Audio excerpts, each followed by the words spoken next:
There are several factors that affect fish quality during harvest. Some are outside the fish's control, such as biological components, including fish age, size, degree of sexual maturity, and the presence of parasites or disease. Other factors, however, can be controlled by the fisher.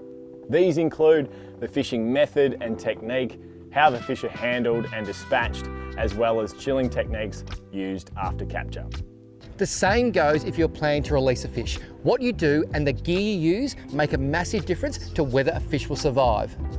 Beyond just landing the fish, one of the things that should be front of mind is minimising the stress on the fish. This will increase the quality of the meat and the fish's chance of survival. Having the right gear and understanding how to use it and set it up correctly. Important to know your gear so you are in control of the fight. Reducing fight times is the key.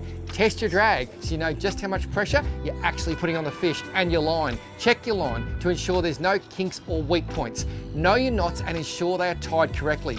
Also consider whether you're likely to be tackling school fish or jumbo fish with heavier line classes, and fishing gear needed for gimbals and harness, etc.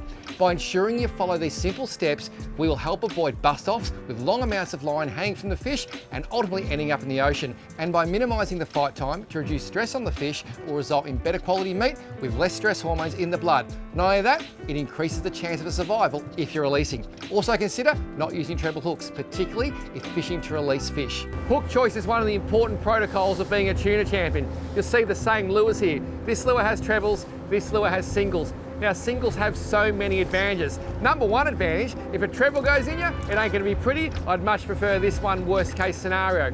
But more importantly with the fish, these hooks have pretty much the same hookup rate and they don't damage the fish, so mortality when released is a lot lower with singles. The other thing too, with your trebles, quite often because they're spaced so close together, one goes in and then the second one damages the fish. So regardless of whether you intend to keep a fish for a feed or let it go, I highly recommend single hooks. I'm Paul Worsling. I'm Patrick Dangerfield, and we're Tuna Champions.